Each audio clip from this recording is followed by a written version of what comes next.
कृष्ण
हरी सुंदर ते ध्यान उभे विठेवरी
आवडे निरंतर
रूप पाहतालोचनी सुख झाले होता सुख झाले होता सुख झाले होता रूप पाहतालोचनी सुख झाले होता सुख झाले होता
Hare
संकीर्तनातली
वैष्णवा संगती सुख वाटे जीवा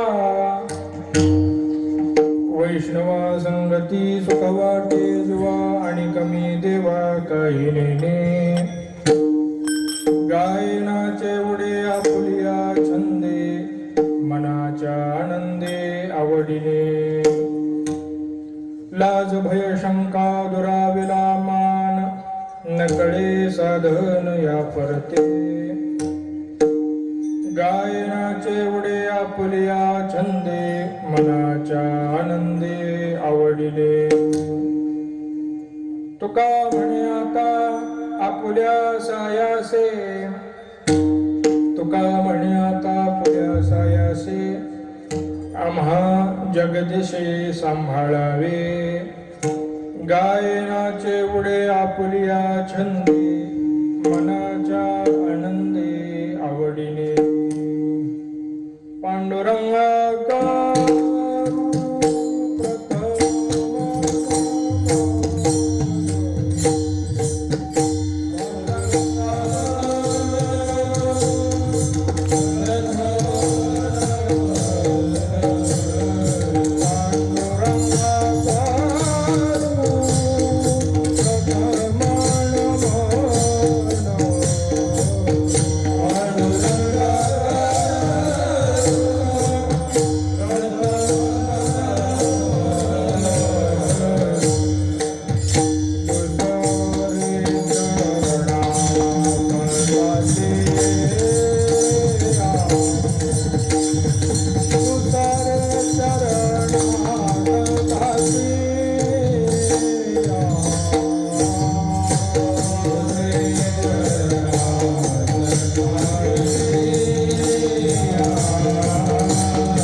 पांडुरंग करू व्रत मन दुसरे चरण संताचिया त्यांच्या कृपादाने कथेचा विस्तारू बाबाजी सद्गुरु दास तुका सेवेला सेवक झालो तुमच्या लागलो निज चरणा अहो स्वामी तुकया देवा यावरी न करावा विहेरू वैष्णवा संगती सुख वाटे जीवा वैष्णवा संगती सुख वाटे जीवा आणि कमी देवा काही नेने गायनाचे उडे आपुलिया छंदे मनाच्या आनंदे आवडीने श्रीमंत महाराज जगद्गुरु तुकोबाराय प्रस्तुत अभंगामधून आपला असणारा आराध्य दैवत श्री हरी पंढररायासमोर आपणाला प्राप्त झालेल्या वैष्णवांच्या संगतीची महती सांगतात.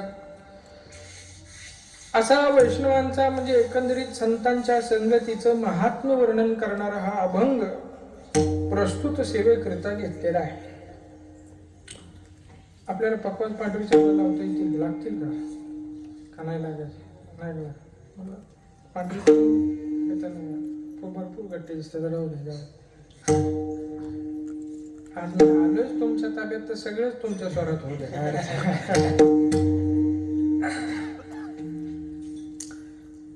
प्रस्तुती सेवेकरिता हा अभंग घेण्याचं कारण असं आहे, आज प्रत्यक्ष श्रीमन महाराज जगद्गुरु तुकोबर यांच्या पादुका गडावरती आलेल्या होत्या दुपारच्या समयामध्ये. आणि ज्या वेळेला महाराज या गडावरती दुपारी आले असतील त्यावेळेला आपल्यासारख्या सर्व वैष्णवांच्या मांदियाळीकडे पाहिल्यानंतर महाराजांच्या मनाला असंच वाटलं असेल, वैष्णवा संगती सुख वाटे जेव्हा आणि कमी देवा काही नेने. वैष्णवांच्या संगतीचं वर्णन या अभंगामध्ये महाराजांनी केलेलं आहे. ज्या ठिकाणी आपण हे उत्सव साजरा करतोय हे अतिशय पवित्र अशा पद्धतीचं ठिकाण महाराजांच्या म्हणजे परमपूज्य गगनगिरी महाराजांच्या पदस्पर्शानं वास्तव्यानं पुनीत असलेलं पुण्यवंत असं असलेलं हे ठिकाण आहे. आणि म्हणून त्यांच्याही चरणावरती साष्टांग दंडवत करून सेवेला आरंभ करू. विठाला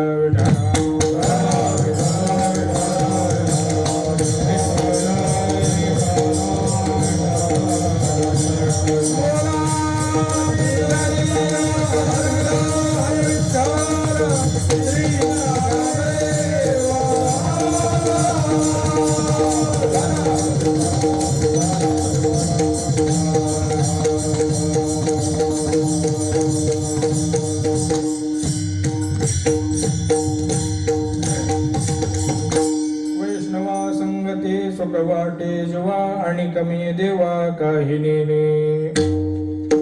महाराजांच्या त्रिशतकोत्तर अमृत महोत्सवी असणाऱ्या सदेह वैकुंठ गमनाच्या निमित्तानं अनेक ठिकाणी सप्ताह उत्सव साजरे झाले. तसं याही ठिकाणी आपण हा सप्ताह उत्सव साजरा करतोय. अतिशय आनंदाची गोष्ट आहे. खरं पाहता असा उत्सव साजरा करण्याकरता आपण या ठिकाणी या भूतलावरती आपण जिवंत आहे आणि त्यावेळेला हा उत्सव साजरा होतोय आणि आपण त्याच्यासाठी काहीच करत नाही असं असलं तर आपल्याच्या मनाला खंत पाहिजे. पण आपण महाराजांच्यासाठी आपण वारकरी असल्या कारणानं आपले आद्य कर्तव्य आहे की इतर निमित्तानं काहीतरी उत्सव साजरा करणं. ज्यांच्याकडे मोठं सामर्थ्य आहे, नाथ महाराजांनी भागवतामध्ये एका ठिकाणी वर्णन केलेलं आहे, असल्यास सामर्थ्य वैभव स्वये करावे उत्सव. आणि जर तसं नसेल तर ना तरी मिळून या सर्व महामहोत्सव करावे. सर्वांनी मिळून असा हा महामहोत्सव आपण या ठिकाणी करतोय. तसं पाहता आजची जी काही सेवेचा योग आहे, मी बऱ्याच वेळेला गडावरती महाराजांच्या दर्शनाला येण्याचं कधी एकदा जाऊ अशा पद्धतीने बऱ्याच वेळेला मी घोकलेलं होतं. पण काही तसं काही जमलं नाही. तेवढं महाराजांनी आपल्याला काही जवळ बोलवलं नाही असं म्हणा. आज योग आलेला आहे आणि साधारण योग नाही, येऊन काहीतरी सेवा करण्याचा योग आलेला आहे. आजच्या सेवेकडे पाहिलं तर असं म्हणावं लागेल, सहज संगम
नको. म्हणून करता प्रस्तुत अभंगामधून श्रीमंत महाराज जगद्गुरु तुकोबाराय वैष्णवांच्या संगतीचं वर्णन करतात. वैष्णवा संगती सुख वाटे जीवा, असं माझ्या जीवाला वैष्णवांच्या संगतीमध्ये सुख वाटलं असं महाराजांनी प्रतिपादन केलेलं आहे. आता तसं पाहता हे जे बोलणं हे तुम्हा आम्हाला जर सांगितलं की बाबानो मला वैष्णवांच्या संगतीत सुख वाटलं, एक वेळ बरं वाटतं आपल्याला.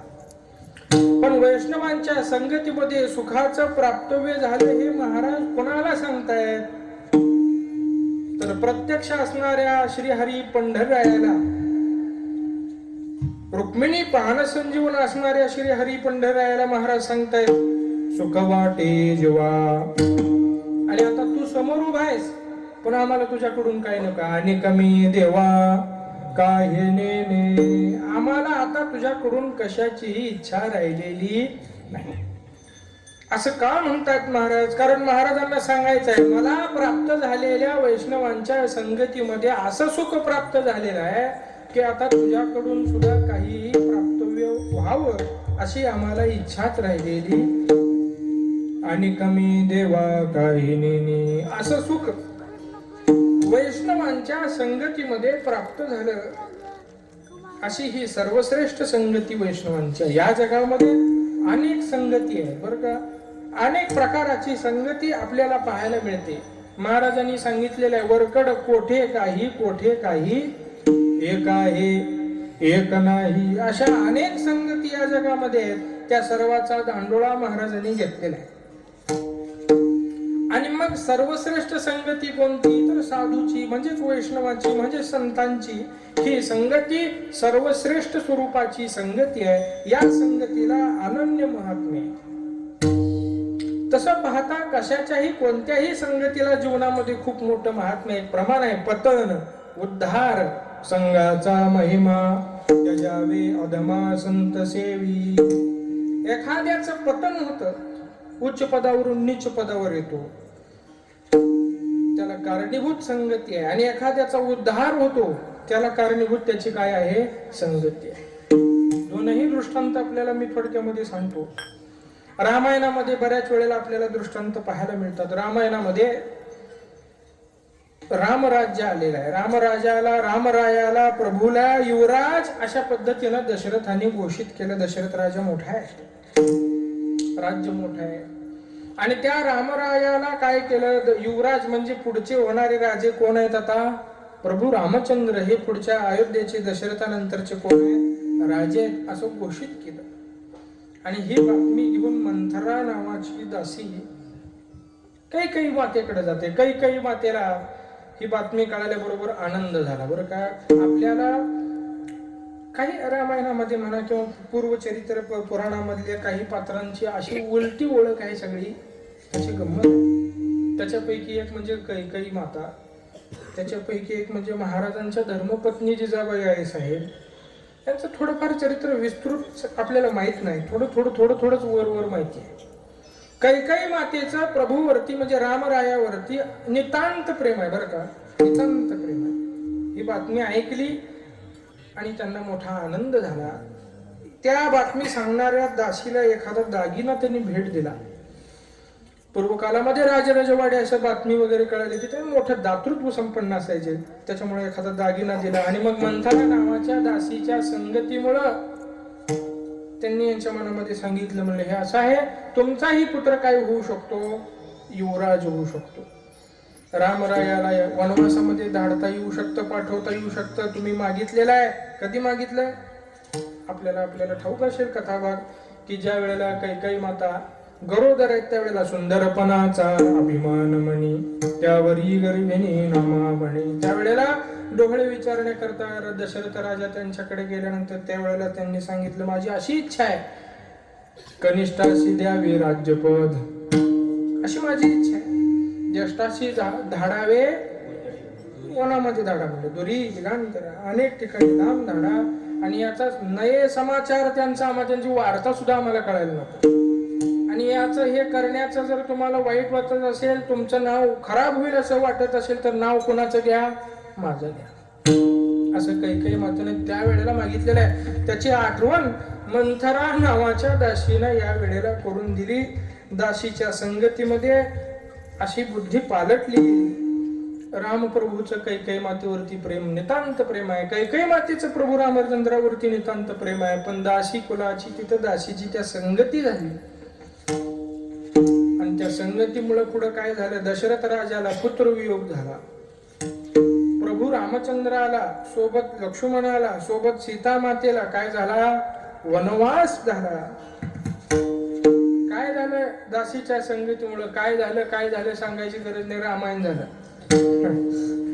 काय झालं, अहो रामायणच सगळं त्याच्यामुळे झालं. हे सोडा, जे रामराज्य आजही लोक इच्छा करतात असं रामराज्य, राम प्रजा लोकपाळ, तुकोबरायांच्या गाथ्यातला शब्द आहे लोकपाळ. विधेयक कधी पण येऊ द्या, शब्द महाराजांचा आहे. रामराज्य, राम प्रजा लोकपाळ, एकची सकळ दुजे नाही, अशी रामराज्याची इच्छा पण आजही करतो. ते रामराज्य होण्याआधीच देवाला वनवासाला जावं लागतं. आणि तशाच दासीच्या कुलामध्ये जन्माला आलेल्या संत जनाबाई महाराज. पण संगती कोणाची आहे, संत शिरोमणी नामदेव महाराजांची संगती आहे. आणि त्या संगतीचा परिणाम असा आहे की त्यांनी देवाला म्हणावं, अरे अरे विट्या. आपण म्हणू नये बरं का, असं त्यांचं प्रमाण आहे म्हणून आपल्याला ते वाचनामध्ये पारायणामध्ये बसण्यात आलं तर ठीक आहे, नाहीतर आपलं सामर्थ्य आहे काय त्याला असं म्हणण्याचं आहे. आपण आपल्या शेजारच्या मुलाला म्हणू शकत नाही काय, असं म्हणू शकत नाही आजच्या काळात. आणि काही दिवसांनी आपल्याही मुलाला आपण तसं म्हणू शकत नाही. आपलं सामर्थ्य नाही महाराज तेवढं. पण त्याने देवाला म्हणावं, या तर काय मुळमायेच्या कारट्या. आपलं सामर्थ्य नाही, त्यांच्याकडे असं सामर्थ्य आलं की त्या सामर्थ्याच्या बलावरती देवाने शेणी वेचायला मदत करावी, दळायला मदत करावी, कांडण करायला मदत करावी. पण कुणामुळं दासी कुलामध्ये जरी जन्माला आले तरी नामदेवरायांसारख्या वैष्णवाची संगती प्राप्त झाली. आता हे दोन्ही दृष्टांत झाले, पतन आणि उद्धार. हे दोन्हीचं कारण काय आहे, संगती. संगती म्हणजे नुसतं सोबत राहणे याला संगती म्हणत नाहीत बरं का. आपण समजा एखाद्याच्या गाडीमध्ये, आता आपण एसटी मध्ये कधी कधी प्रवासाला जातो. प्रवासाला गेल्याच्या नंतर आपण एका सीटवरती बसल्यानंतर जवळ एखादा मनुष्य आपल्या सीटवरती बसायला येतो पाठावरती. म्हणून काय त्याची आपली संगती झाली का, त्याला संग म्हणायचं, त्याला संगती म्हणत नाही. त्याचं काय झाला, 2 तास 4 तासापुरता संघ प्राप्त झाला, त्याला संगती म्हणत नाही. संगती याचा व्युत्पत्ती अर्थच असा आहे, संग म्हणजे सोबत, गती म्हणजे तत्समान अवस्थेला प्राप्त होणं, त्याला काय म्हणलेलं आहे, संगती. ते ज्या गतीला प्राप्त झाले तशी गती आपल्याला प्राप्त होणं, त्यालाच काय म्हणलेलं आहे, संगती. म्हणून तुकोबरायांनी भगवंताला इच्छा करताना सुद्धा म्हणलेलं आहे, संत गेले तया ठाया देवराया पाववी, अशी इच्छा व्यक्त केलेली आहे. म्हणून संगतीला मोठं महात्म्य आहे. आणि अशा संगतीचं, वैष्णवांच्या संगतीचं वर्णन महाराजांनी पंढररायाला सांगावं. बाबा देवा, आम्हाला सुख वाटलं बाबा, सुख वाटे जीवा. सुखाचा आगर असणारा श्रीहरी, सर्व सुखाचे आगर वापर कुमा देवीवर, नाही का. किंवा सुखरूपाय सा तुझा कोणी सांगा, माझ्या पांडुरंगा सारे ठातो. तो सुखरूप आहे, तो सुख नाम आहे. गोकुळच्या सुखा अंतपार नाही लेखा, आगा नित्यचे निष्कंप अनावृत धर्मरूप, सुखजी अमूप अद्वितीय. नित्य निष्कंप अनावृत धर्मरूप अमूप अद्वितीय ही परमात्मा नाम सुखाची विशेषण आहेत. नित्य म्हणजे ज्याला कालाची बाधा नाही, निष्कंप म्हणजे ज्याला इतरत्र बाधा नाही, अनावृत म्हणजे उघड परब्रह्म आहे, त्याच्यावर आवरण नाही. ज्ञानो ब्रह्म मार्ग चुकले उघडे पंढरपुराशी. उघडे म्हणजे अनावृत ब्रह्म. आपल्या भाषेत त्याला उघड म्हणलेलं आहे, शास्त्र भाषेत त्याला अनावृत म्हणलेलं आहे. धर्मरूप, त्याचं स्वरूप कसं आहे, सुख धर्मरूप. आणि ते मोजता येत नाही असं अमूप. आणि असं सुख दुसरं कोणी नाही, अद्वितीय. परमात्मा नाम सुखाची ही विशेषण आहे. असा सुखनाम, सुखरूप, सुख स्वरूप नवे नवे महाराज म्हणतात. तो एवढ्या पराकोटीचा सुखमय आहे की आम्ही त्याला पाहिलं म्हणजे सुख आहे. तुका म्हणे काही न मागे अनेक तुझे पायी सुख सर्व पाहत असलेले एक याप्रमाणे तुका म्हणे माझे हेची सर्व सुख पाहीन श्रीमुख आवडीने तुका म्हणे माझे हेची सर्व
तुला पाहिलं तरी आम्हाला काय आहे सुख आहे तुका म्हणे माझे हेचे सर्व सुख पाहेन श्रीमुख आवडीने तुळसी हार गळा कासे पितांबर आवडी निरंतर हेचे ध्यान.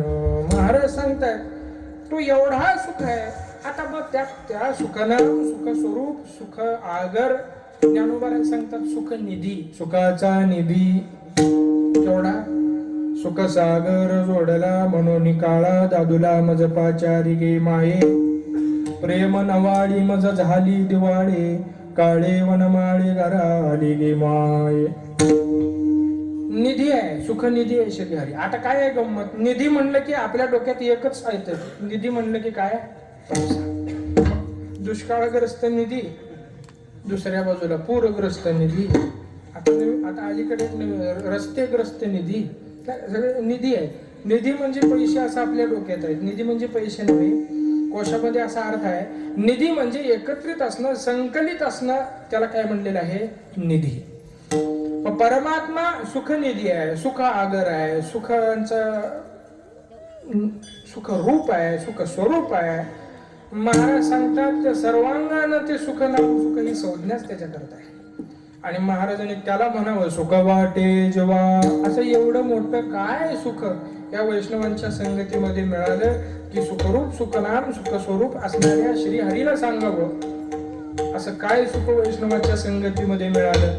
तर इथं सुख म्हणजे दुसरं काही मिळालं असं त्याचा अर्थ नव्हे. सुख म्हणजे प्रत्यक्ष श्रीहरी पंढरीराया तुझंच प्राप्तव्य आम्हाला त्यांच्या संगतीमध्ये प्राप्त झालेलं आहे. संत दर्शनी हा लाभ पद्मनाभ जोडला, देवाचं प्राप्तव्यच संतांच्या संगतीमध्ये आहे.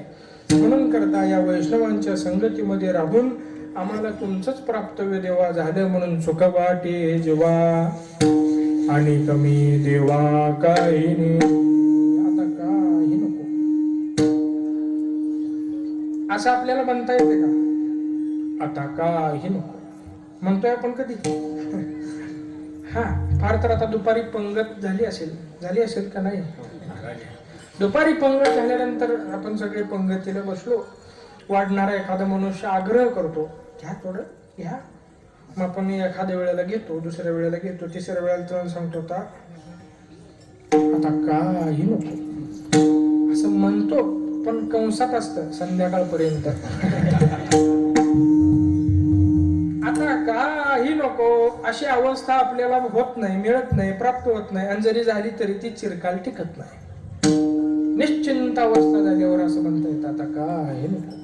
तृप्त अवस्थेचं देवत काय, आता काही नको. आणि कमी देवा काही नाही, हे तृप्त अवस्थेचं देवत काय. गोपाळांनी देवाला सांगितलं बघा तुझी संगती झाल्या मुची निश्चिंती, असं ते वर्णन आहे. तसं इथं महाराजांनी भगवंताला सांगितलं आता देवा आणि कमी देवा काही नाही, आता का नको. तर भगवंताचं शास्त्र भागानं वर्णन सांगायचं झालं तर भगवंताचं प्राप्तव्य झालेलं आहे. याच्या पुढं काहीच प्राप्तव्य राहिलेलंच नसतं. त्याच्यामुळे आणि कमी देवा काय, आणिक असं म्हणलेलं आहे. आणिक या शब्दाचा अर्थ आणखी, व्यतिरिक्त, भगवान परमात्मा व्यतिरिक्त जे आहे ते आणिक. आणिक का नको, कारण महाराजांनी एका ठिकाणी कारण सांगितले. आणिक न लगे माईक पदार्थ. आणिक का नको आहे तर ते माईक आहे, म्हणून आम्हाला काय ते नको आहे. माईक नको आहे, माईक नको आहे. सिस्टीम वाले तुम्ही ऐकू नका, नाहीतर माईक नको आहे म्हणलं ते म्हणजे मग कशाला बोलवलं मला एवढ्या पायऱ्या चढून वर. माईक म्हणजे हा माईक नव्हे, हे इंग्रजी झालं माईक.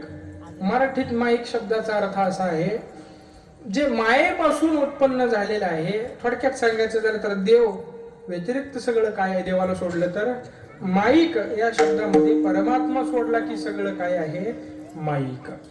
मग हे माईक पदार्थ आहेत म्हणून नको आहे. माईक पदार्थ का नको आहेत बरं, तर महाराज सांगतात माईक पदार्थाच्या योगानं दुःख प्राप्त होतं. येरती माईके दुःखाची जनिती नाही आदी अंते अवसानी. येरती माईके दुःखाचे जनी.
म्हणून करता आम्हाला सुखमय अशा श्रीहरीची प्राप्ती झाल्यानंतर पुन्हा दुःख प्राप्त व्हावं असं कुठल्या वेळेला वाटत.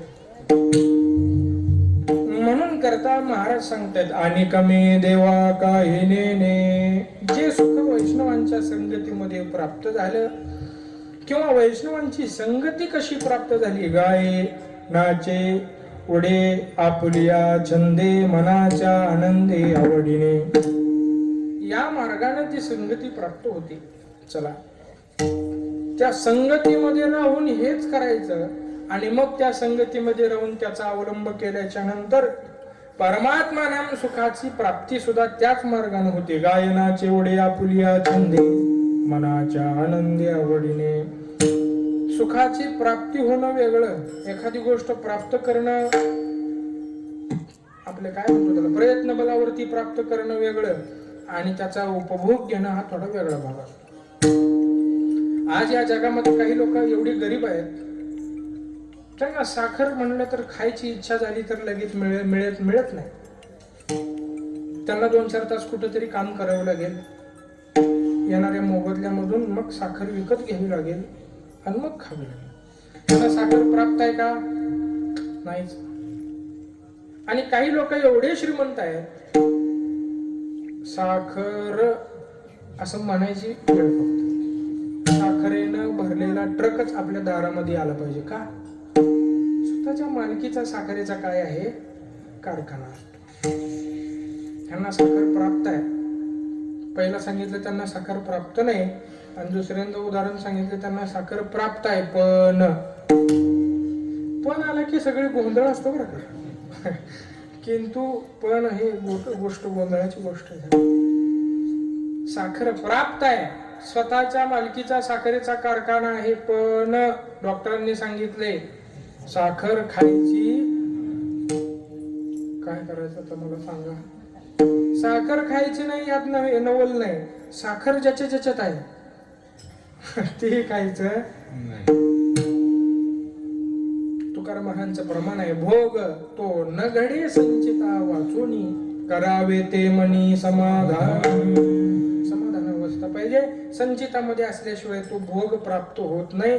म्हणून वैष्णवांच्या संगतीमध्ये राहून जरी प्रयत्न बलानं सायासानं ती संगती प्राप्त केली, प्रयत्न बलानं संगतीत राहून परमात्मा सुखाचं प्राप्तव्य झालं, तरी सुद्धा ते सुख त्याचा उपभोग घेण्याकरता सुद्धा काहीतरी मार्ग पाहिजे. तर तोच मार्ग आहे गायनाचे उडे आपुलिया छंदे मनाच्या आनंदे आवडीने. याच मार्गाने त्या सुखाची अनुभूती घेता येते. गाये म्हणजे गायन, नाचे म्हणजे नाचायचं, उडे म्हणजे उड्या मारायच्या. पण सगळं खरं आहे आपुलिया छंदे असं असेल तर. पुन्हा सांगितले मनाच्या आनंदे आणि त्याच्या पुढे सर्वात महत्वाची गोष्ट सांगितलेली आवडीने. परमार्थ ही आवडीनं करण्याची गोष्ट आहे, सवडीनं करण्याची गोष्ट नाही. काही लोक सांगतात महाराज पुढच्या वर्षी मी नक्की पालखी सोहळ्याला येणार बरं का.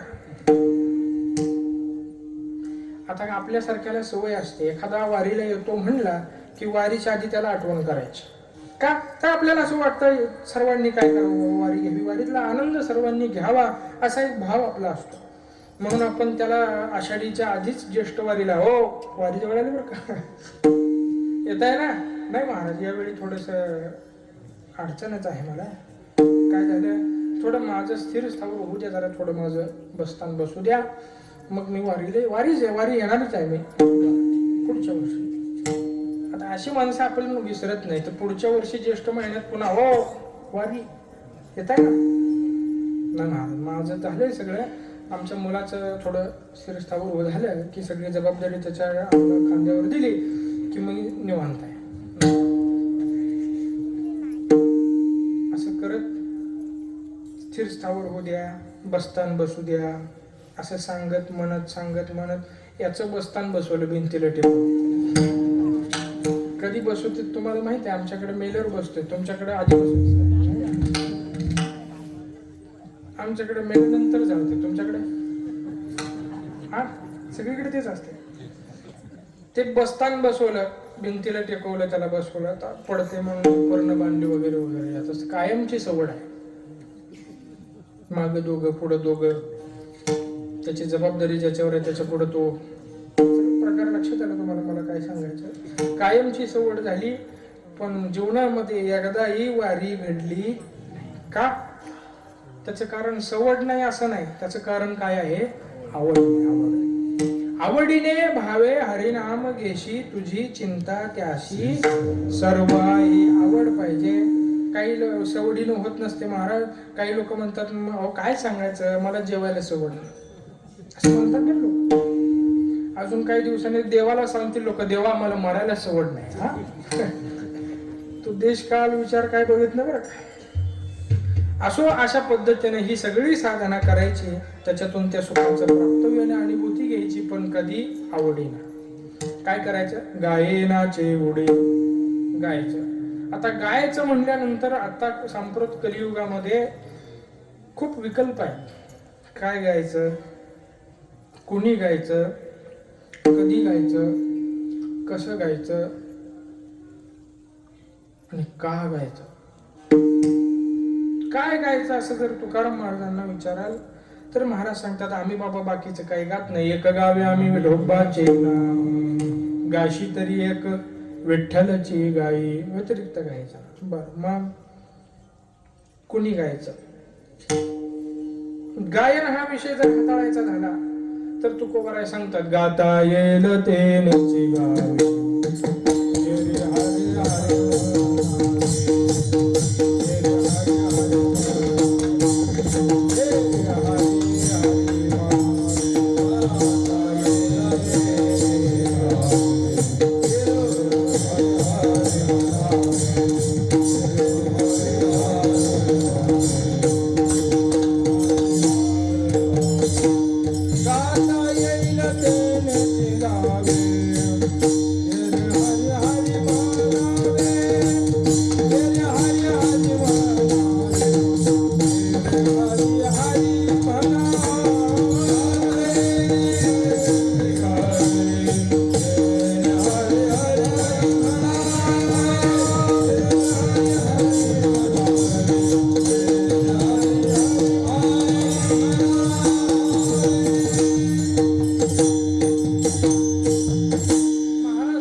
झालं तर त्याला गाता येतंय. ज्याला ताल काल स्वर घात महत याचं ज्ञान आहे त्यानं काय करावं गावं. बाकी सारख्या आमच्या सारख्या बेसुरांनी काय करावं? येरी हरी हरी म्हणावे.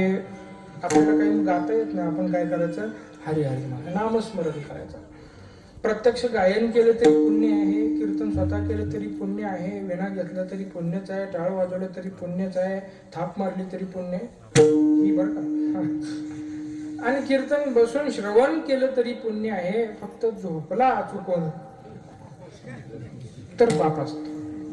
आणि बघितलं कोणी झोपलेलं तर ते ज्यानं बघितलं त्यांनी त्याला उठवायचं असतं बरं का. झोपेत न उठवायचं नसतं. हे जरी शास्त्र असलं तरी शास्त्र कुठं वापरायचं ह्याचंही शास्त्र असतं. कथे निद्राभंग करावा भोजनी तया सुखाधनी पारणा. कथा कीर्तनामध्ये मंदिरामध्ये आरतीच्या वेळेला वगैरे वगैरे अशा वेळेला जर कोण झोपत असेल तर त्याला उठवा. आणि झोपलेल्याला उठवून जर पुन्हा त्याला भोजन द्यायचं आहे तर त्याला उठवा. बाकी मग व्यतिरिक्त झोपलेल्याला उठवायचं नसतं. तो काही भाग नाही आपला. गायन गाता येईल तेनेची गावे. कोणी गायचं काय? बाकी नामस्मरण म्हणलास तर सकाळाशी येते आहे अधिकार. कोणी गायचं, काय गायचं, कधी गायचं? नामस्मरण जर म्हणलं तर कधी पाहिजे? ज्ञानोबरायांना विचारा तर ज्ञानोबराय सांगतात काळ वेळ नाम उच्चारिता नाही, दोन्ही पक्ष पाही उद्धरली. काळ वेळ पाहण्याची गरज नाही. नामस्मरण दिनामध्ये रात्रीमध्ये कधीही आपण भगवत चिंतन करू शकतो. कसं? सगळी गंमत आहे. तर कलियुगात कोण काय गाईल आणि कसं गाईल काय सांगता येत नाही.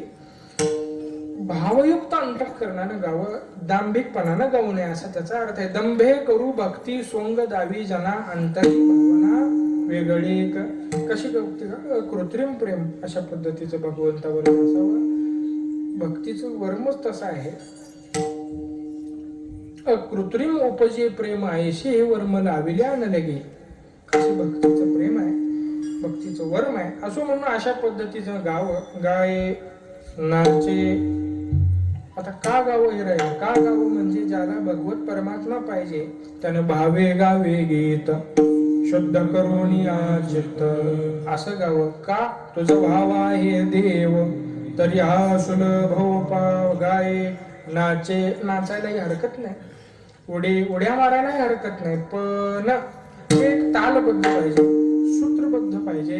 व्यतिरिक्त वेडा वाकडा नाच काही उपयोगाचा नाही. आपण सगळी सांप्रदायिक मंडळी आहे, त्यातल्या त्यात संप्रदायाची मुख्य जाण असणारी मंडळी आहे म्हणून तुम्हाला काही सांगायची गरज नाही. बाहेर गेल्यानंतर लोक असं काही नाचतात, अरे अरे अरे ते काही पाहण्याजोगं नाही. भूते वेताळ नाचती असा प्रकार सगळा. नाचायचं असलं तरी कसं नाचावं, तालबद्ध सूत्रबद्ध, त्याचं काही एक पाऊल असतं, त्यालाही एक छंद आहे. तसं पाहता ते कलेमधला एक प्रकार आहे, 64 कलामधला एक प्रकारच आहे तो. नाही असं नाही, भगवत चिंतन आहे, भगवत आराधनाच आहे ती, पण ते सूत्रबद्ध असेल तर. असो गाये नाचे उड्याही माराव्या, पण सगळं उडी मारायची पण आपल्या मनात आल्यावर बरं का. त्यांनी उडी मारली म्हणून आपण मारली नाही, ते तुमचं पायच लचकलं पाहिजे ना. कारण दांभिकपणा भगवंताला मान्य नाही म्हणून करता. गाये नाचे उडी हे सगळं करा. आपुलिया छंदे, 3 गोष्टी इथं सांगितलेल्या आहेत, त्याची शृंखलाच आहे. छंदे पुन्हा म्हणलेला आहे मनाच्या आनंदे, आणि पुन्हा म्हणलेला आहे आवडीने. छंद याचा अर्थ एखादी कृती पुन्हा पुन्हा करण्याची मनाला आवड असणे, ती केल्यानंतर मनाला आनंद होणे, त्यालाच काय म्हणायचं असतं? छंद. पण इथं महाराजांनी तिन्ही वर आपुलिया छंदे, पुन्हा मनाला काय झालं पाहिजे? मनाच्या आनंदे, आणि कशात महत्वाचं? आवडीने. छंद कसे आहेत? बहुता छंदाचे बहु असे जन, अनेक छंदाचे अनेक लोक या जगामध्ये आहेत. नये बाटू मन त्यांचे सवे. मग आपल्याला भगवंताचा छंद पाहिजे, भगवत नामाचा छंद पाहिजे. मराठीमध्ये म्हण आहे, व्यक्ती तितक्या प्रकृती, तसं प्रत्येकाला वेगवेगळा काय आहे? छंद आहे. त्या छंदामध्ये आपण न अडकता महाराज सांगतात भगवत चिंतनाचा छंद पाहिजे. गोविंद गोविंद मना लागलिया छंद, मग गोविंद ते काया भेदनाई देवातया. गोविंद गोविंद गोविंद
गोविंद गोविंद मना लागलिया छंद, त्याची फलश्रुती आहे.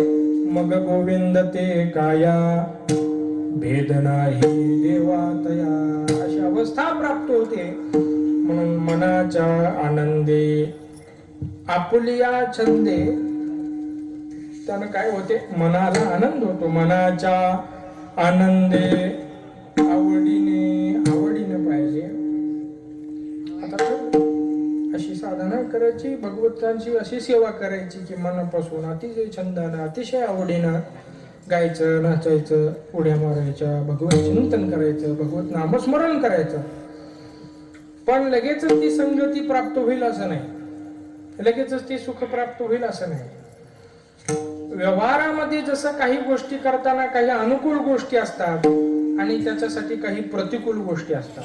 त्यावेळेला ते कार्य सिद्ध करताना अनुकूल गोष्टीचा अवलंब केला जातो आणि प्रतिकूल गोष्टीचा काय केला जातो, त्याग केला जातो. साधा दृष्टांत आपल्याला सांगतो. आपल्याला कधी कधी आपण आजारी पडतो. कुणी असं डोक्याला हे घेऊ नका टेन्शन, साधा आजार, खोकला. आपल्याला खोकला होतो आणि खोकला झाल्यानंतर आपण दवाखान्यामध्ये जातो. दवाखान्यामध्ये डॉक्टर सांगतात, मी लिहून दिलेली ही काही औषधं आहेत, ही औषधं घ्या आणि काही दिवस आंबट खाऊ नका, तळलेलं खाऊ नका, जास्त तिखट खाऊ नका, जास्त थंड खाऊ नका, वगैरे वगैरे आधी. असं कोण डॉक्टर आहे का मला सांगा बरं की मी दिलेलं औषध घ्या आणि किती श्रीखंड भजी खावा? कोण असलं तर मलाही सांगा, मी तिकडे जात जाईन. काय असं कोणीही सांगणार नाही. साधा खोकला घालवण्याकरता औषधाचा अवलंब आणि प्रतिकूल गोष्टीचा त्याग करावा लागतो, त्याशिवाय तो खोकलाही जात नाही. आणि भगवंताची असणारी मोठी वैष्णव यांची संगती, त्या संगतीत राहून परमात्मा नाम सुखाची अनुभूती हे लगेच सहजासहजी होईल असं नाही. त्याच्याकरता गाय, नाचे, ओढे, आपुलिया छंदे या गोष्टींचा अवलंब करायचा आणि लाज, भय, शंका, दुराविला, मान, नकळे साधन या परते या गोष्टींचा त्याग करायचा. लाजेचा त्याग करायचा याचा अर्थ असा होतो निर्लज्ज बनायचं. काय व्हायचं? निर्लज्ज व्हायचं. निर्लज्ज व्हायचं. महाराजांनी सांगितले लाजेचा काय करा? त्याग करा. देवाने सुद्धा गोपाळांना काला देण्याच्या प्रसंगाला सांगितलं, काल्याचे आशे देव जळी झाले मासे, पुसून या हाशे तरी सांगा ते हात, लाजे त्या शिवाटा नाही जाणे अंतरीचे तेही. देवाने सुद्धा सांगितलं लाज सांडून या मारितील हका, कळले नायका वैकुंठीच्या. लाज सोडली पाहिजे, निर्लज्ज झालं पाहिजे. आता कीर्तन ऐकायचं आणि सगळ्यांनी कीर्तन सुटल्यानंतर निर्लज्जासारखं वागायचं, असा त्याचा अर्थ आहे का? अहो, परमार्थामध्ये निर्लज्ज असलं पाहिजे आणि व्यवहारामध्ये सलज्ज असलं पाहिजे. परमार्थात निर्लज्ज असलं पाहिजे असा याचा अर्थ असा आहे, कोणत्याही वेळेला, कोणत्याही क्षणाला आपण आपली साधना, आपण आपली सेवा लाज न वाटता काय केली पाहिजे? पार पाडली पाहिजे. त्याला काय म्हणायचं? निर्लज्ज असणं. भगवत नाम घेताना निर्लज्जपणा नाही घ्यावं, अतिशय मनापासून घ्यावं. अशा लाजेचा त्याग करावा. बाकी व्यवहारामध्ये सलज्जच राहायचं, हे परमार्थाची गोष्ट झाली. लाज, आता लाज काय आहे? गंमत आहे लाजेची. लाज बऱ्याच ठिकाणी अशी आडवी येते. आता कोणाला पांढऱ्या कपड्याची लाज वाटते, कोणाला धोतर नेसायची लाज वाटते, कोणाला अलीकडे अशी लोक आहेत महाराज गंध लावायची लाज वाटते. कशाची लाज वाटते? कपाळाला गंध लावायची काय वाटते का? अहो म्हणले आपल्याकडे गंध 12 ठिकाणी गंध, 12 ठिकाणी गंध लावायची पद्धत आहे. 1 2 3 4 5 6 7 8 9 10 11 12 बघितले ते राहू द्याचं बाकी. हे 12 ठिकाणी गंध लावायचं. तुळशीला पाणी घालायला बाहेर अंगणामध्ये गेलं की शेजारचे लोक म्हणतात आज काय बैल पोळा आहे का? इकडच्या लोकांना पोळा लक्षात येणार नाही. बेंदूर आहे का? बेंदूर आज कस काय बैल सजलेला आहे? त्याला सांगायचं आमचा रोज पोळा आहे, रोज बेंदूर आहे, आम्हाला काय अडचण नाही. सगळ्या ठिकाणी आम्ही गंध लावू, सगळ्या ठिकाणी आम्ही भगवंताचं ज्या पद्धतीचं अधिष्ठान आहे तशा पद्धतीची आम्ही तिथली सेवा करू. अशी लाज आडवी येते. नाथ महाराजांनी एका स्त्रीचं वर्णन केलेलं आहे. नाथ महाराज सांगतात की एक स्त्री आहे आणि तिला लाज वाटते आहे. आता तुम्ही म्हणाल यात काय वेगळं सांगितलं? त्यांचा स्वभाव धर्म आहे लाज वाटणं, सलज्ज असणं. पण कशाची लाज वाटते हे जर नाथ महाराजांनी सांगितलेलं आपण ऐकलं तर आपल्या लक्षात येईल ती लाज तशी वाटायला नको आहे. कशाची लाज वाटते? नाथ महाराज सांगतायत, बाई मी लाजाळू ग लाजाळू, सदा केस मोकळू, लाजाळूचा आचार भारी, पतिशी म्हणते करा भाकरी, मी बसून करते न्याहारी, बाई मी लाजाळू ग. आपल्याला आता म्हणायचं नाही, तेवढा वेळ नाही, भारुडातला आहे. तर आता भाकरी करते म्हणजे याचे एकंदरीत स्वयंपाकाची काय वाटते? लाज. आता मरण आहे की नाही तिचं आणि तिच्या कुटुंबाचं जर स्वयंपाकाची लाज वाटली तर? मी तर म्हणतो कलियुगात महिलांना नव्हे पुरुषांनाही स्वयंपाक करता आला पाहिजे. आपापल्या भगवंताची आराधना करताना काही वेळेला असा योग येतो की आपल्याला स्वयंपाक करावा लागतो. त्यावेळेला आपल्या भगवंताला आपल्या स्वहस्ते करून भोग देण्याकरता किती मोठा आनंद प्राप्त होईल आपल्याला सुद्धा. आला पाहिजे स्वयंपाक. असो लाजेचा त्याग, लाज, भय. आता भय अनेक प्रकाराचं भय असतं, प्रत्येकाला भय आहे.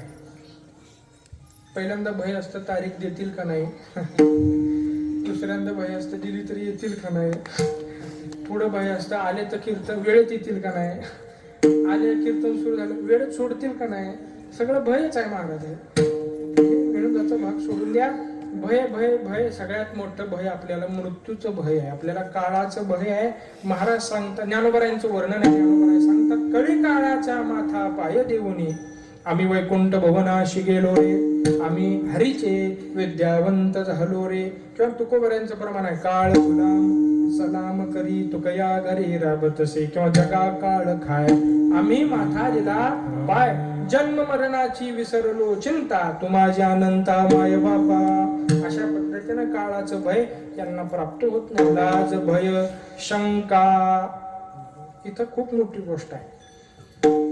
आपण एक मोठा ग्लास भरून, ग्लास इंग्रजी शब्द आहे, मराठी शब्द त्याला आहे पेला. काय शब्द आहे?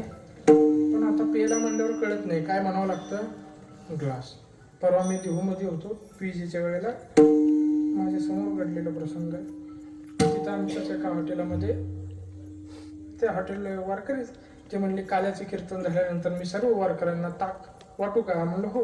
आदल्या दिवशी झालं म्हणल्यावर तुम्ही उद्या दिवशी येता, उद्या काल आहे म्हणल्यावर काय करा, चालते काय अडचण नाही. कारण कीर्तन झाले लगेच पंगत नाही आहे. काय कीर्तन आहे, कीर्तनानंतर मंदिरामध्ये दिंडी आहे, मग देवाची आरती आहे, मग पंगत आहे.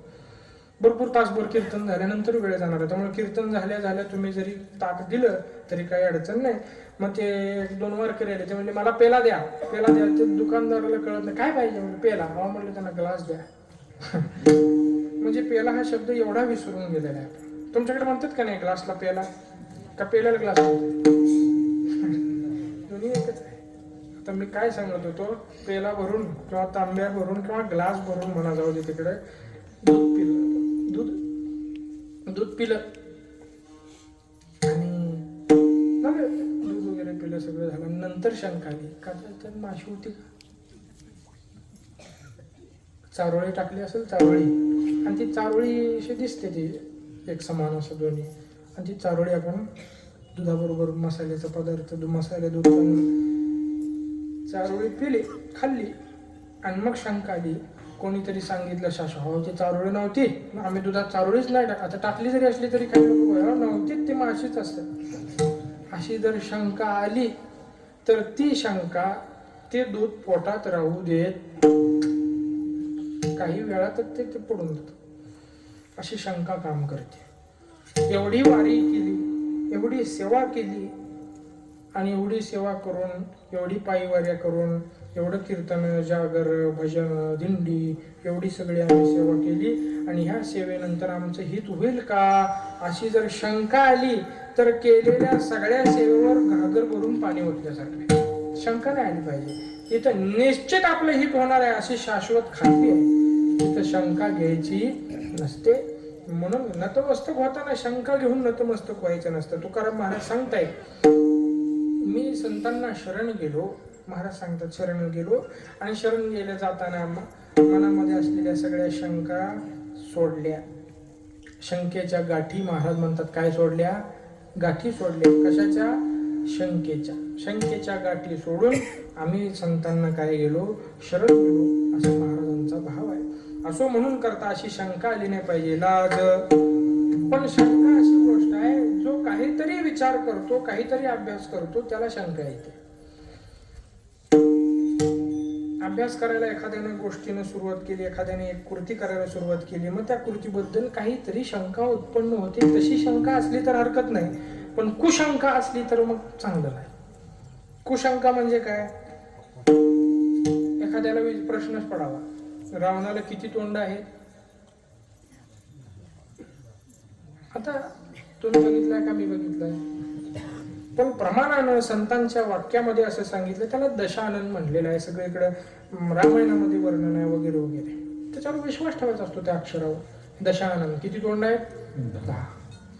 त्यानं सांगितलं शंका ही नाही आहे, शंका पुढं आहे मला. मग एका अंगावर कसं झोपत होता?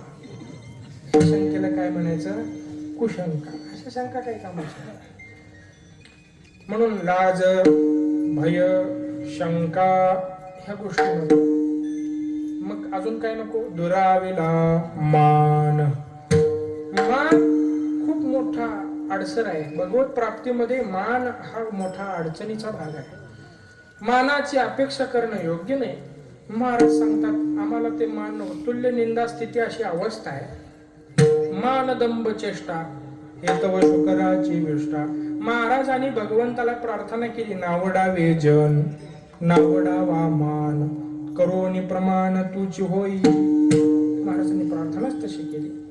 किंवा मानाबद्दल अशी व्यक्त गंमत अशी आहे मानाची, आपल्याला एखाद्यानं मान दिला, आपल्यालाही त्याला मान द्यावा लागतो. मान नको असं महाराजांचं म्हणणं आहे. मान नको म्हणजे काय? कापून टाकायची का? अहो ती मान नव्हे, तो मान. मान म्हणजे आत्मप्रौढी, प्रतिष्ठा, लोकेशना नावाचा जो मान आहे, हा मान नको. ही मान पाहिजे. नको जाऊ देऊ भंगा, गात्रे माझे पांडुरंगा. ही मान नसेल तर मग सेवा करता येईल का? ही मान पाहिजे. कथेची सामुग्री देह अवस्था, तेवढ्यापुरती ती मानेची गरज आहे. पण तो मान म्हणलं तर महाराज म्हणतात ते नको आहे. महाराजांनी तुल्य निंदा स्थिती अशा अवस्थेवर वर्णन केलेलं आहे. महाराज म्हणतात, निंदी कोणी मारी, वंदी कोणी पूजा करी, मज हेही नाही तेही नाही, वेगळा दोही पासून. अशी अवस्था मानाबद्दलची आहे. म्हणून मान नको आहे. नावडावे जन किंवा या प्रमाणामध्ये सदाज भय शंका दुराविला मान. याच्याशिवाय साधन कळणारही नाही. घडणं लांब आहे. नकळे साधन या परते, गायनाचे ओढ्या पुढ्या छंदे, मनाच्या आनंदी आवडीने तुका म्हणे आता. कधी? 9 वाजता. तुका म्हणे आता म्हणजे कधी? आता. आता या शब्दाचा इथे अर्थ असा आहे, गायनाचे उडे आपुल्याचे या साधनेचा अवलंब केला, लाज भय शंका मान याचा त्याग केला. आता लगेच वैष्णवांची संगती घडेल, लगेच परमात्म्याला सुख प्राप्त होईल? नाही शक्य. कारण ते कठीण आहे, अवघड आहे, दुरापास्त आहे, बहु अवघड आहे. संत भेटी परी जग जेठे करुणा की. पुष्कळ प्रयासानं संतांची भेट होती, पण देवाच्या कृपेने होते. म्हणून तुकोबाराय म्हणतात, तुका म्हणे आता आपुल्या सायाशी. आम्ही जरी सायास केले, प्रयत्न केले, तेवढ्यावर भागणार नाही. तर देवाची कृपा असावी लागते. त्यावेळेला संतांचं दर्शन होतं. परी जग जेठे करुणा केली. इथं म्हणलेलं आहे, आम्हा जगदेशे सांभाळावी. तुका म्हणे आता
आणि कमी देवा कायिने गायनाचे ओढे आपुल्या छंदे मनाच्या आनंदे आवडीने.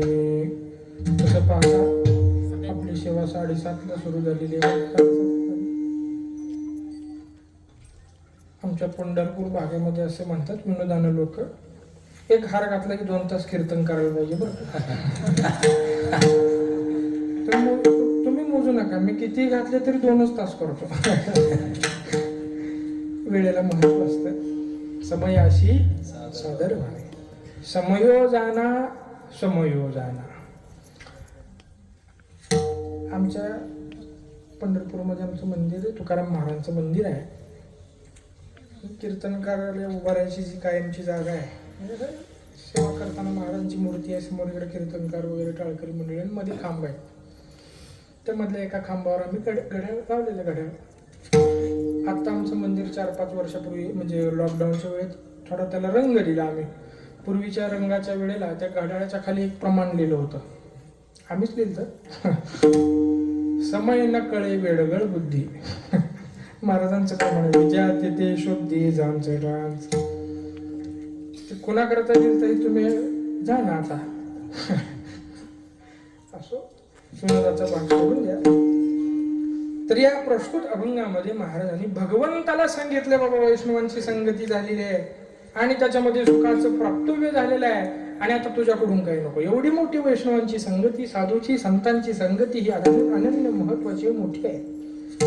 नामदेवरायांच्या भाषेत सांगायचं झालं तर संत संगतीचे काय सांगू सुख, आपणा पारिखे नाही ते साधू थोर जाना साधू थोर जाना साधू थोर जाना कलियुगी. तशाच एका महान साधूंचं हे असणारं ठिकाण आहे. आपल्याला 2-3 दिवसामध्ये त्यांची अनन्य अशा पद्धतीची संगती प्राप्त होणार आहे. कृपा आशीर्वाद प्राप्त. अशा संतांच्या संगतीमध्ये, वैष्णवाच्या संगतीमध्ये महाराज म्हणतात सुख वाटलं. असे नेमकं कोण वैष्णव म्हणजे एवढे मोठे? तर ज्ञानेश्वर महाराजांना वैष्णव म्हणले. ज्ञानदेव वैष्णव मोठा, नामदेवरायांना वैष्णव म्हणलेलं आहे. किंवा यादी सांगताना एका प्रमाणामध्ये असं म्हणलेलं आहे, निवृत्ती संत हा सोपान, महावैष्णव कठीण, मुक्ताबाई तेथे आपण नारायण जपतसे. वैष्णवांची मांदी आहे. अशा वैष्णवांच्या संगतीमध्ये मला सुखाचं प्राप्तव्य झालं. वैष्णव तुम्हा आम्हाला वैष्णव होता येत नाही का? होता येत. पण वैष्णवांचं वर्णन असं करताना म्हणलेलं आहे, पुराणामध्ये वर्णन आहे वैष्णवांचं. वैष्णवांची कीर्ती गायली पुराणी, साही 18 जणी चौवेदी. तुकोबाराय सांगतात, वैष्णव मनोजया अवघी देवावरी माया, नाही अनेक प्रमाण तन धन तृणजन, पडता जड भारी नेमा नटळी निर्धारी. तुका म्हणे याती होका तयाची भलती. कोणत्याही जाती यातीमध्ये असावा, पण भगवत भक्त असला ना की त्याला काय म्हणायचं? वैष्णव. भगवंताचं नामसंकीर्तन करतो, नामचिंतन करतो, त्याला काय म्हणलेलं आहे? वैष्णव. मानवामध्ये वैष्णव होता येतं यात शंका नाही. आम्ही मानव आहे, कुठल्याही जाती धर्मामध्ये जन्माला आलो, पण भगवंताचं भजन जर करताचं सामर्थ्य असेल तर वैष्णव होता येतं, यात शंका नाही. मानव सोडून इतर असलेल्या ठिकाणी सुद्धा वैष्णवांचं वर्णन आहे. मारुतीराया, आज वार शनिवार आहे ना, शनिवार आहे. मारुतीरायाचं वर्णन वैष्णवामध्ये मोठ्या यादीत मग 1 क्रमांकावर आहेत मारुतीराया. योनी जन्मला मरकट, वैष्णवा माझी अतिश्रेष्ठ, हनुमंत म्हणावा कनिष्ठ, ऐसा पापिष्ट कोण आहे. भागवतामध्ये उभी नाथ महाराजांच्या. नाथ महाराज म्हणतात, मरकट योनीमध्ये, ज्या योनीला दोष आहे, काय दोष आहे? पाठीमाग काय असते? शेपटी असते. तरी सुद्धा वैष्णवामध्ये श्रेष्ठ पदावर मारुतीराय आरूढ झाले का? नामसंकीर्तन, सेवा. सेवेच्या बलावरती, ते नामसंकीर्तनाच्या बलावरती वैष्णवांच्या अतिश्रेष्ठ पदावर आरूढ झाले. एवढ्यात नवल नाही, राक्षसामध्ये सुद्धा वैष्णव आहे. दैत्य कुलात वैष्णव आहे. राक्षसा माझी विभीषण, दैत्या माझी प्रल्हाद जाण, जे भगवंताशी अनन्य शरण, वैष्णव पण ते नेत्याशी. त्यांनी वैष्णव पद प्राप्त केलेलं आहे. अशा यांना यादीला वैष्णव म्हणलेलं आहे.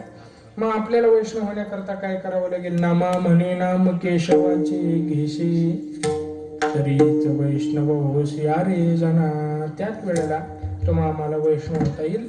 आणि अशा वैष्णवांच्या संगतीमध्ये महाराज सांगतात सुख वाटे जेव्हा आणि कमी देवा काही नेणे. नाहीतर देवा प्रत्यक्ष तूच सुख आहेस ना, सर्व सुखाचे आगर. आम्हाला एसटीचा आगर माहित आहे का गणबावड्यात? सुखाचं माहिती आहे का? सुखाचं वर आहे गडावर सुखाचा आगर गडावर आहे, एसटीचा आगर खाली आहे, एवढाच फरक आहे. ज्ञानोबा आहे सांगता सर्व सुखाची आगर कोण आहे? बापर कोमा देवीवर असा तो हा विठ्ठल बरवा. तुकाराम महाराजांना प्रमाण माहित नाही का? सर्व सुखाचा आगर आहे देव आणि त्याला सांगावं सुख वाटे जेव्हा का तूच आम्हाला त्यांच्या संगतीमध्ये प्राप्त झालेले आहे. कोण सुख आहे? तो हा विठ्ठल बरवा, तो हा माधव बरवा, तो हा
श्रीहरी सर्व सुखाचा आदर आहे तो हा विठ्ठल बरोवा. त्याला महाराजांनी सांगावं सुख वाटे जीवा आणि कमी देवा काही नेणे. आता तुझ्या प्राप्तव्यानंतर काही प्राप्तव्य राहिलेलं नाही म्हणून करता आणि कमी देवा काही नेणे. हे जे सुख आहे हे सुख या न्यायानं प्राप्त या मार्गाने प्राप्त झालं. गायनाचे ओढे आपुलिया छंदे मनाच्या आनंदी आवडीने लाज भय शंका या गोष्टींचा त्याग करणं त्यासाठी गरजेचं आहे. दुराविला मान. मानाची गोष्ट खूप मोठी आहे. बऱ्याच ठिकाणी मान आडवा येतो. अहो व्यवहारात येतो यात शंका नाही. परमार्थतही लोक मान पानाची जेव्हा अपेक्षा करतात मान वगैरे गोष्ट अशी आहे जिथं त्याची अपेक्षा होते तिथं अशा पद्धतीनं ते साधनेमध्ये अडचण येतो. म्हणून भगवत साधना करताना मान अपमान तुल्य निंदा स्थिती मगाशी मी सांगितलं तशी अवस्था प्राप्त झाली पाहिजे. तशा अवस्थेवर महाराज आरूढ आहेत. कोणी काही स्तुती केली तरी महाराजांना फरक पडत नाही, कोणी निंदा केली तरी फरक पडत नाही. अशा पद्धतीनं भगवत साधना करावी. त्या संगतीबद्दलची लाज, त्या संगतीबद्दलची शंका, त्या संगतीबद्दलचं भय आणि त्या संगतीत आम्ही म्हणून लोकांनी आम्हाला मान द्यावा अशी अपेक्षा. अशा अर्थाने या प्रमाणाचा अर्थ घेता येतो. लाज, भय, शंका, दुराविला, मान करतात लोक एकमेकांचा, नाही असं नाही. सगळ्यात महत्वाची गोष्ट व्यवहार मार्गामध्ये सांगायचं झालं तर मानाचं कसं करायचं बाबा, असं थांबतं कुठंतरी. कुठे गोष्ट थांबते तुम्हाला माहिती आहे का? तुम्हाला सर्वांना त्याचं माहिती आहे, फक्त मी सांगायची वाट बघतो. कुठं थांबतं? दोन्ही बाजूनी एकमेकांना पसंती असते. दोन्ही कुटुंब म्हणतात आता आम्हाला हा व्यवहार काय करायचा आहे, पार पडायचा, हा विधी आम्हाला करायचा आहे. आता इथं आम्ही हे ठरवलेलं आहे. पण ते ठरवलेलं जरी असलं तरी मग काही 4-2 मंडळी येतात आणि ते सांगतात ते ठरलं, ते झालं, पसंत आहे वगैरे सगळं बरोबर आहे, कुल वगैरे, जात वगैरे, कुल वगैरे, त्यांचं काय ते नाडी अंत्य वगैरे वगैरे सगळा प्रकार झाला, गोत्र वगैरे, देवक वगैरे, अशा काही बऱ्याचशा गोष्टी असतात त्याच्यामध्ये. ते सगळं बरोबर आहे, पण मानापानाचं कसं करणार आहे? हा तुमच्याकडे असतं का नाही असं काय? म्हणतात का नाही लोक? म्हणतात. मग काही शहाणी माणसं असतात, शहाणी माणसं मध्ये येतात. मग ते असं म्हणतात, असं करा, काही कोणी काही मोठी अपेक्षा करू नका, तुम्ही सुद्धा काय करा, यांचा मान करा तुमच्या परीनं, बरं, आणि तुम्ही काय करा, यांचा मान करा तुमच्या परीनं. हो, इतकं ते ठरतं. आता मी कशाबद्दल बोलते ते सांगायची गरज नाही ना, कळलं तुम्हाला? दोघांनी एकमेकांचा मान करायचा अशी गोष्ट ठरते. ते दिवस उजाडतो. तो दिवस उजाडला की मग इकडच्या सर्व पाहुण्यांचा मान ते लोक करतात, तिकडच्या सर्व पाहुण्यांचा मान हे लोक करतात. असा प्रकार होत होतो. मी लग्नाबद्दल बोलतोय, हो, लक्षात तुमच्या आमच्यासारखी काही मंडळी त्या अक्षता समारंभाला उपस्थित असतात, विवाह समारंभ. मग ते मान करण्याकरता म्हणून त्यांनी सगळ्या अशा गोष्टी आणलेल्या असतात. टोपी असते, एखादी टॉवेल असतो. तुमच्या कोल्हापूर जिल्ह्यामध्ये खूप पद्धत आहे टॉवेल टोपी द्यायची. आमच्याकडे टॉवेल देत नाही, तर थोडा हात रुमाल देतात. त्याला आमच्याकडे बागायतदार म्हणतात, हात रुमाल. मी म्हणतो एक तर टॉवेल तरी द्यावा किंवा हात रुमाल. ते देतं, काही जण देतात मधलंच असतं ते. जर त्याला हात रुमाल म्हणून हातात मिरवता येत नाही आणि टॉवेल म्हणून कमरेला बांधता येत नाही, ते एवढं मोठंही नसतं आणि हातात घ्यावं एवढं छोटंही नसतं. मग पण देणाऱ्यांना द्यायचं का? अहो तुमचा मान आहे, मग आपणही घ्यायचं असतं का? अहो ते मान आहे, ते घ्यावं लागतं. मग ते त्यातलं श्रीफळ वगैरे नारळ सोडलं तर बाकी ती टोपी असते. ती टोपी शिवणारा टेलर मी अजून ते शोधच घेत होतो, कुठं आहे ते बरं मला सांगा. ती जी टोपी आहे ती आजपर्यंत कोणाच्या डोक्यावर बसली आहे असं डोकं दाखव मला. ती बसत अगदी फोटो काढेपर्यंत सुद्धा तिथे ती डोक्यावर राहत.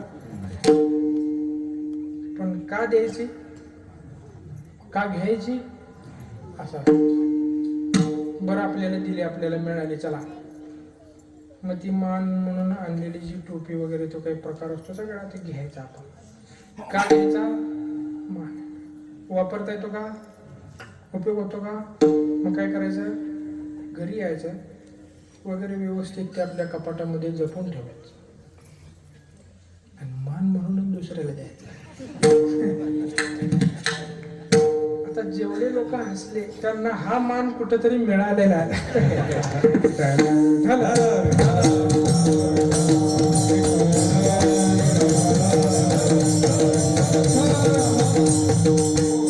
याचा अर्थ ते देऊ नये असं म्हणायचं नाही बरं का. मला ते टीका नाही करायची. त्याच्यामध्ये असा भाव असतो, फुल नाही फुलाची पाकळी, हा भाव आहे त्याच्यात. मान्य, अतिशय चांगली गोष्ट आहे, त्याच्यात नाही असं नाही. पण त्याला या चष्म्यातनं मी सांगण्याचा प्रयत्न केला. दुसऱ्या बाजूला ते फुल नाही फुलाची पाकळी, काही ना काही असे ना म्हणून घ्यायचं, मग ते काय अडचण नाही, घ्या, तसा काही भाग नाही. ते काय आपल्याला टीका करायची म्हणून मी सांगितलं नाही. असा विनोदाचा आणि मानाचा भाग संबंध सांगता यावा म्हणून सांगितलं. म्हणजे मानाची अशी गोष्ट असते आपल्याला